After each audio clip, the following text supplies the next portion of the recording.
இத கத்துக்க எனக்கு 40 வருஷம் ஆச்சு. ஆனா சில நொடிகளில் உங்ககிட்ட பகிர்ந்துக்கிறேன். 1. வாழ்க்கை யாருக்காகவும் காத்திருக்காது. வழியில என்ன தடை வந்தாலும் அதை தாண்டி முன்னேறி போங்க. 2. உங்க உடல் நலத்தை நல்லா பார்த்துக்கோங்க. உங்க மனம், உடல், ஆன்மா 3 முக்கியம். ஆரோக்கியம் இல்லைன்னா மத்த எதுவும் ஒரு பொருட்டே இல்லை. 3. உங்க கனவை நீங்க உருவாக்கலைன்னா உங்க வாழ்க்கைய அடுத்தவங்க கனவுக்காக தான் செலவு பண்ணுவீங்க. நேரத்தை வீணடிக்காதீங்க. 4. அமைதியா வேலை செய்யுங்க.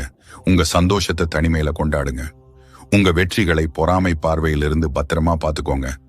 5. நடந்து முடிஞ்சதை நினைச்சு வருத்தப்படாதீங்க. நீங்க செஞ்ச ஒவ்வொரு தவறும் தான் இன்னைக்கு உங்களை உருவாக்கி இருக்கு. அதுல இருந்து கத்துக்கிட்டு முன்னேறி போயிட்டே இருங்க. 6. உங்க கூட இருக்கிறவங்கள ரொம்ப கவனமா தேர்ந்தெடுங்க. நல்ல நண்பர்கள் உங்களை உயரத்துக்கு கொண்டு போவாங்க. தவறானவங்க உங்க சக்தியை மொத்தமா உறிஞ்சிடுவாங்க. Download ShareChat.